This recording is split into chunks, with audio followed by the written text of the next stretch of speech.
La deuxième saison de Loki est visuellement aboutie aussi bien en termes de mise en scène que de décors ou d'effets numériques.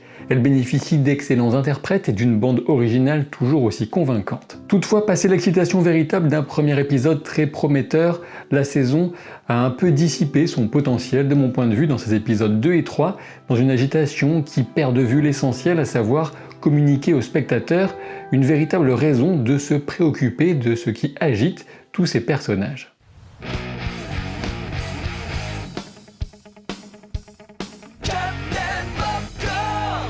L'épisode 4, disponible depuis ce vendredi 27 octobre, ne résout pas totalement ce problème sur lequel je vais revenir, mais il prend des risques et nous surprend par une forme de brutalité dont le MCU n'est pas du tout coutumier. Alors attention, bien sûr, je reconnais volontiers qu'il était plutôt agréable de suivre Loki et Mobius dans une version plutôt réussie de l'exposition universelle de Chicago, de découvrir aussi l'inventeur arnaqueur Victor Timely. L'épisode 3 a surtout établi Ravonna Renslayer et Miss Minutes comme les deux grandes antagonistes de cette saison 2, ce que l'épisode 4 est venu confirmer avec un sadisme inattendu et percutant. Voir Victor Timely bazarder Ravonna sur la chaloupe soulignait combien il déteste la notion de partenariat avec quelqu'un qu'il ne considère pas comme un ou une égale. À cet égard, je pense qu'il serait assez amusant d'apprendre par la suite que Ravonna Renslayer est finalement une variante de Kang, tout comme Sylvie est une variante de Loki. Si je parle de considération et d'égal, c'est parce qu'on assiste dans l'épisode 4 à un comportement totalement inédit chez l'inventeur quand il rencontre enfin Ouroboros.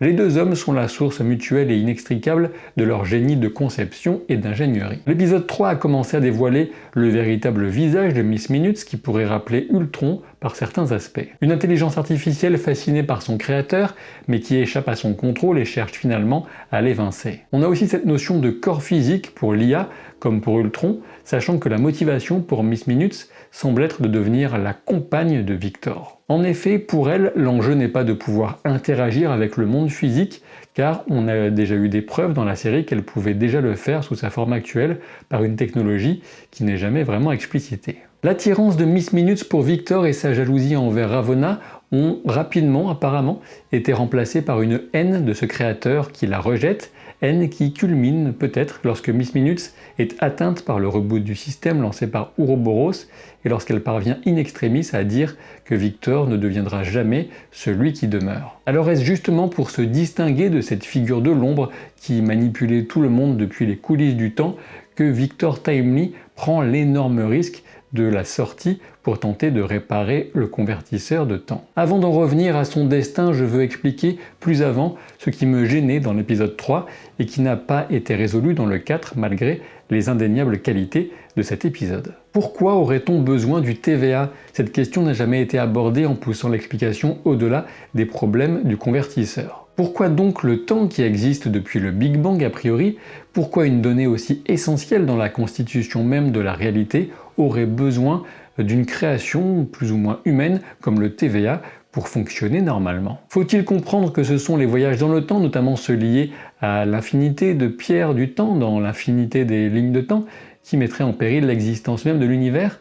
La seule solution serait donc le TVA face à cette menace. Je trouve que la série explique mal cet enjeu ou ne permet pas aux spectateurs de vraiment comprendre pourquoi le TVA doit absolument perdurer, sans doute parce que les scénaristes seraient bien en peine d'expliquer comment les choses fonctionnaient avant sa création. Alors oui, on me dira certainement que la notion d'avant ou après le TVA n'a pas vraiment de sens puisque l'organisme est extérieur au temps, mais ce paradoxe a vite prouvé ses limites dans la narration même de la série. D'ailleurs, Sylvie reste en possession du pad temporel de celui qui demeure et devrait pouvoir se déplacer ou envoyer quelqu'un dans le temps interne du TVA, comme elle l'avait fait sans doute involontairement en projetant Loki en fin de saison 1, ce qui s'était traduit par ses glissades temporelles de début de saison 2. De ce fait, on a du mal à voir ce qui est si grave et ce qui empêche les héros de revenir loin en arrière pour changer le cours des choses, fort de la connaissance de tous les événements et comportements à venir. La notion de boucle était très présente dans l'épisode 4, puisque Loki se retrouve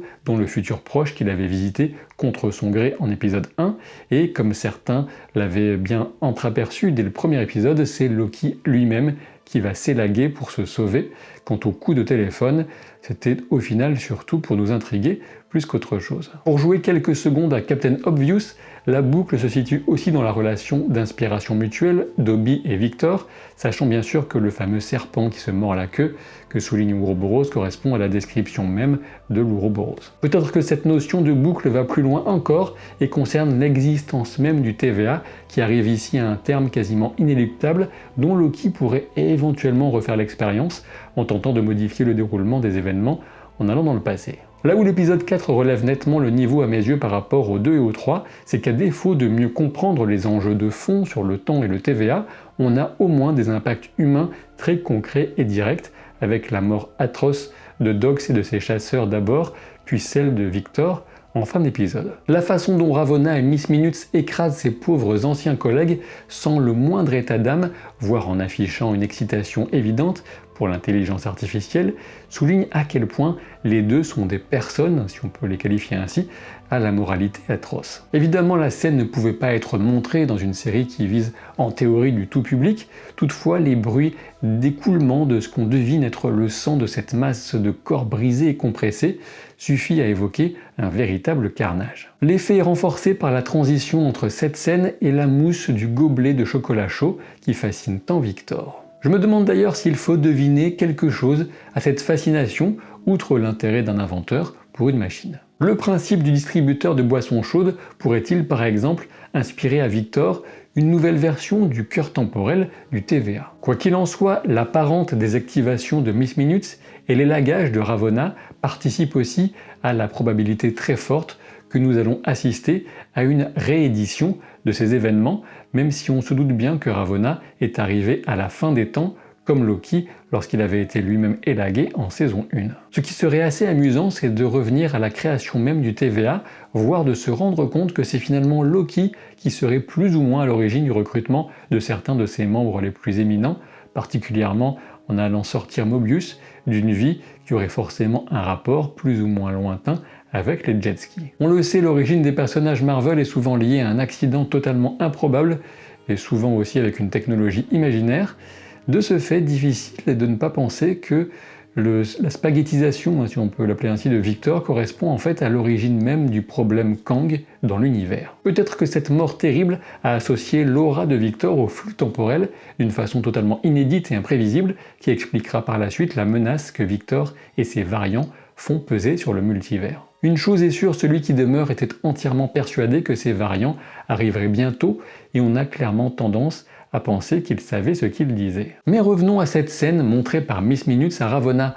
Suite à un conflit de grande ampleur, celui qui demeure remercie Ravonna pour son rôle déterminant dans cette guerre avant d'ordonner l'effacement des mémoires de tout le personnel du TVA à Miss Minutes, dont la mémoire de Ravonna. Même si cette scène sonne d'autant plus vraie qu'on sait que les agents ont bien eu la mémoire effacée, on peut néanmoins se demander si Miss Minutes a montré la vérité ou si elle a créé une scène pour finir de convaincre Ravonna de collaborer avec elle. S'agit-il d'une feinte de cette IA joueuse d'échecs pour se mettre la reine dans la poche? Ce qui est certain, c'est qu'il est étrange que Loki ait trouvé l'enregistrement audio de ce dialogue entre Ravonna et celui qui demeure dans la salle de réunion de crise du TVA, alors que Miss Minutes montre cet échange qui se déroule dans le manoir de la fin des temps, si on peut l'appeler ainsi. Alors faut-il y voir un signe que celui qui demeure était espionné, ou au contraire que Miss Minutes a utilisé un enregistrement qui était à sa disposition pour donner un sens différent à un dialogue qui s'était bien tenu entre les deux humains? Si la série poussait la notion de boucle encore plus loin, on pourrait même